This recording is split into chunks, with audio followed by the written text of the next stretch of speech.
ఓం మహాగణాధిపతయే నమః. ఓం గురుభ్యో నమః. ఓం శ్రీమాత్రే నమః. పరమేశ్వర స్వరూపమైనటువంటి జ్యోతిష, వాస్తు మరియు ఇతర అనేకమైనటువంటి శాస్త్రములను మనకు అందించినటువంటి మహర్షులకి నమస్కారం. హయగ్రీవ హయగ్రీవ హయగ్రీవేతి యో వదేత్ తస్సరిస్రతే వాణీ జన్హుకన్యా ప్రవాహవత్. అరుణాం కరుణాతరంగితాక్షీం ధృతపాశాంకుశపుష్పబాణచాపాం అనిమాదిభిరావృతాం మయూకైః అహమిత్యేవ విభావయే భవానీం. శ్రీమాత్రే నమః. ప్రేక్షకులకి ఆ లలితాంబిక అమ్మవారి యొక్క అనుగ్రహం పరిపూర్ణంగా కలగాలని మనస్ఫూర్తిగా కోరుకుంటూ ఇక్కడ విశ్వసాక్షిణి అనేటువంటి నామంతో ఇవాళ మొదలు పెడతాం. 384వ నామం అది. విశ్వానికి సాక్షిణి అయినటువంటిది పరాశక్తి. అంటే ఈ విశ్వం మొత్తం ఆవిడే కదండి, ఆవిడే సాక్షి, ఇంకెవరూ ఉండలేరు కూడా. ఎందుకంటే ఆవిడ చేతే సృష్టింపబడింది కాబట్టి ఆవిడే సాక్షి. ఇది గుర్తుపెట్టుకోండి.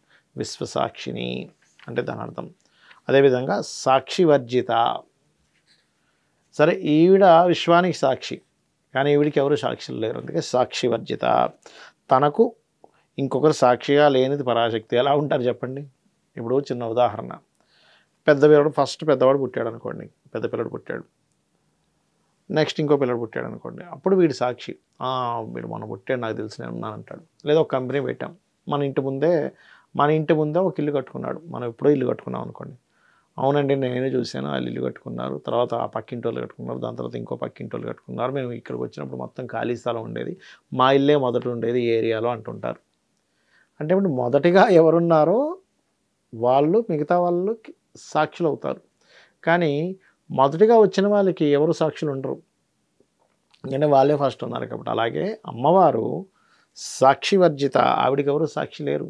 నువ్వు ఎక్కడి నుంచి ఉన్నావని చెప్పడానికి, ఎందుకంటే ఆవిడ ఆది నుంచి ఉన్నటువంటిది, అనాది నుంచి ఉన్నటువంటిది.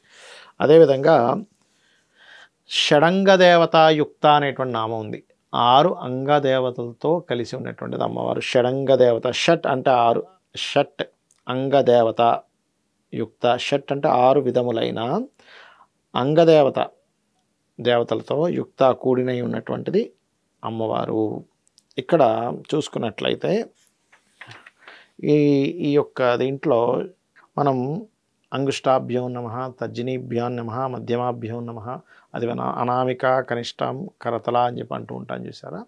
అదొక రకమైనటువంటి 6 విధాలుగా చేస్తుంటాము. అదేవిధంగా గమనించినట్లయితే హృదయము, శిరము, శిఖ, కవచము, నేత్రము, అస్త్రము అని చెప్పి చేస్తూ ఉంటాం మనం. అదేవిధంగా ఎప్పుడైతే ఈ 6 సంబంధించి ఉంటో అక్కడ ఒక్కొక్క దగ్గర ఒక్కొక్క దేవత ఉంటుంది. అందుకే మనం హృదయం దగ్గర పెట్టుకుంటాం, శిరస్సు దగ్గర చేయి పెట్టుకుంటాం, శిఖ అని చెప్పని, కవచము అని చెప్పి చేస్తూ ఉంటాం. శిఖ దగ్గర ఒకటి, కవచము అనేటువంటిది. అంటే ఏమిటి? ఇక్కడ దేవతలు ఉంటారు. మనం ఎందుకు చేస్తుంటాం? పూజ చేసేటప్పుడు ఈ కార్యక్రమం ఎందుకు చేస్తుంటాం? అక్కడ దేవతా సంబంధం ఉంటుంది అనేటువంటిది ఈ షడంగ దేవతాయుక్త అనేటువంటి నామం ఉన్నటువంటి రహస్యం అన్నమాట ఇది. అదేవిధంగా షడ్గుణ్య పరిపూర్ణిత అనేటువంటి నామం. షడ్గుణ్య పరిపూరితాయై నమః. పరిపూరిత అనమాట దీన్ని కరెక్ట్గా చెప్పాలంటే. అదేవిధంగా షడ్గుణ్య అంటే షడ్గుణ సముదాయముచే పరిపూర్ణంగా నిండి ఉన్నటువంటిది అమ్మవారు. ఇక్కడ